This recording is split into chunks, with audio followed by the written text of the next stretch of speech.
This is Radio Nepal. I am Dila Prasai with the news, the headlines first. President Ramchandra Paudel postpones his visit to France, Germany and Italy following Jazakot earthquake.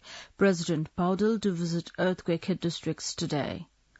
5.8 magnitude aftershock hits Ramidanda of Jazakot again. CPN-UML decides to remain in a position giving continuity to vote of confidence given to Koshi Province Chief Minister. And heavy rain and flash flooding kill at least 30 in Somalia and Kenya.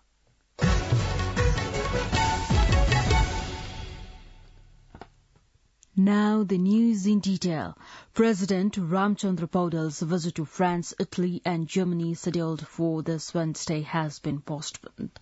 President's press advisor Kiran Pokhrel informed through a press note yesterday that the head of the state postponed the scheduled visit with the conclusion that it would not be appropriate to leave the country when a natural disaster like a devastating earthquake has occurred.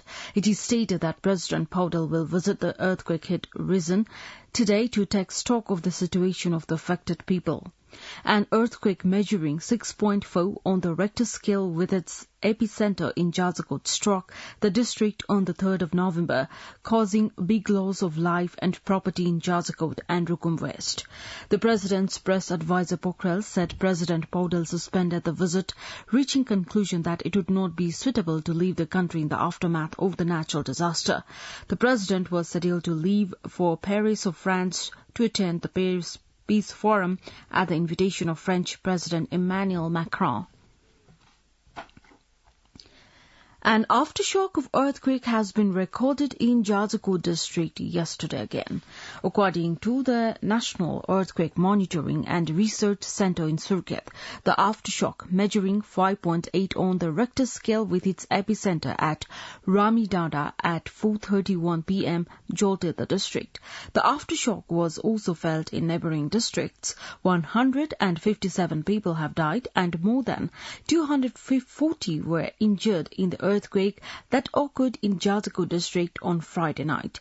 16,570 houses have been completely destroyed due to the earthquake in the 6 local levels in Rukum West. Chairman of the District Disaster Management Committee and Chief District Officer Hari Prasad Panta said that the number might increase as data collection is still on the way in the district. Based on the data presented by the municipality mayors and the rural municipality chairpersons in the committee meeting, the highest number of houses have been damaged in Atbiskot municipality of the district. The Industry and Commerce and Labour and Consumer Interest Committee under the House of Representatives has directed the government to make arrangements for easy availability of essentials of daily consumption, including medicines, in the earthquake-ravaged areas of Jazakot and Rukum West. A meeting of the committee yesterday also asked the government to make arrangements for the effective distribution of the relief and assistance received from individuals and organizations through the one-door system. The committee likewise suggested to the government immediately making smooth provision for temporary shelter, clean drinking water, wholesome food and daily essentials including medicine for the earthquake survivors. Prime Minister Pushpakamal Dahal Prachanda has said that the rescue, relief and rehabilitation of earthquake survivors is the first priority of the government. In a meeting with the Rashtriya Swatantra Party MPs who came to thank the government for the rescue and relief of the earthquake survivors, Prime Minister Dahal said that the government is leaving no stone unturned to provide every possible support to the survivors. The Prime Minister shared that the government has already taken action upon the suggestions made by the Rashtriya Swatantra Party through the National Disaster Risk Reduction Management Authority and the Council of Ministers. Prime Minister Dahal expressed his commitment not to repeat the shortcomings of the past and to instead learn from them and start relief and rehabilitation of the survivors accordingly. Emergency flights are being operated from Rancha Airport or Baki following the earthquake in Jazakot and Rukum West. Nepalganj Airport Office said a helicopter of the Nepal Army is transporting the quake victims to Nepalganj and flying back to the affected areas with relief materials for the victims. Similarly, an aircraft of the Nepal Airlines is operating from and to the airport. On Sunday, an aircraft of Indian Air Force landed in the airport with emergency relief materials weighing 11 tons for the victims. The CPN-UML has decided to remain in the opposition, giving continuity to the vote of confidence given to the Koshi Province Chief Minister Kedar Karki. Koshi Province Parliamentary Party Chief Whip Revati Raman Bhandari said the Province Parliamentary Party meeting held yesterday decided to continue the support given to the Koshi Province Chief Minister while playing the opposition role.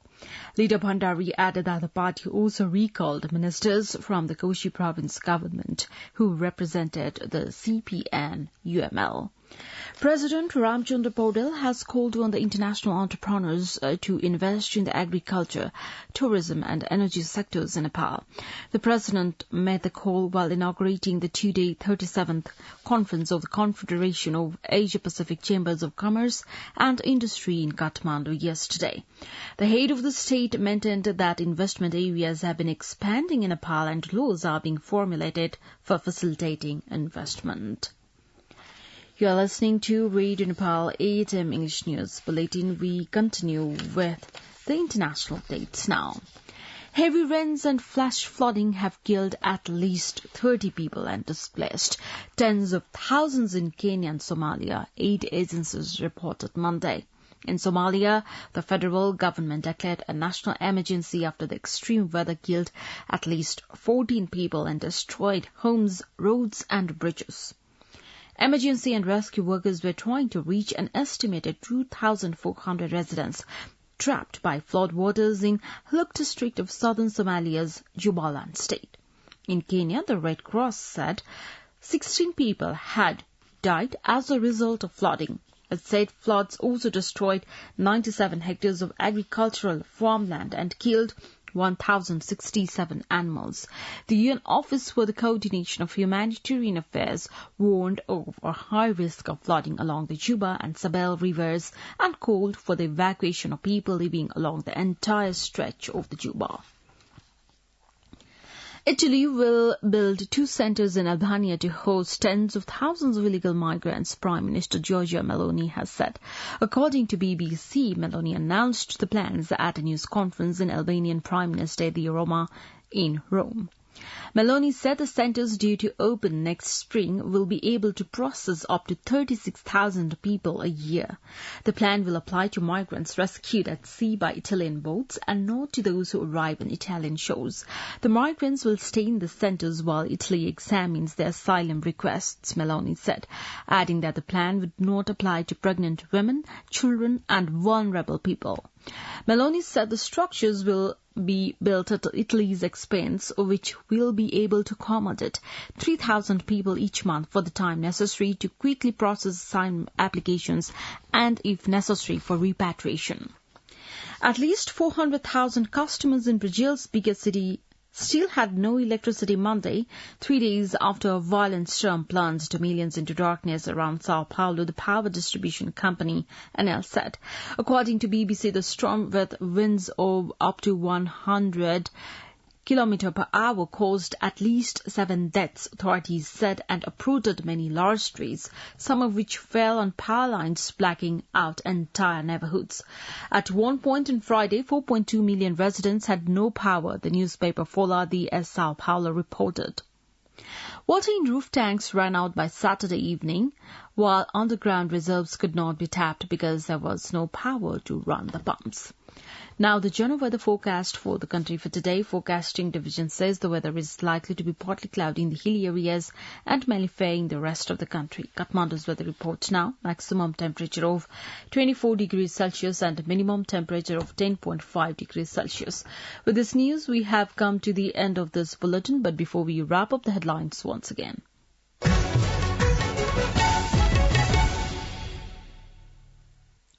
President Ramchandra Paudel postpones his visit to France, Germany and Italy following Jalakot earthquake.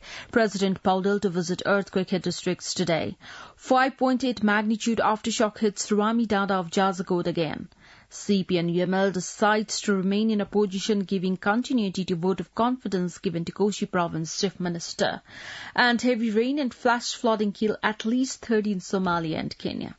Well, that's all that we have for this edition. Our next English News edition is at 2 in the afternoon. You can also listen to us online at our website www.radionepal.gov.np for more news and online programs. Stay tuned, stay safe and have a good day.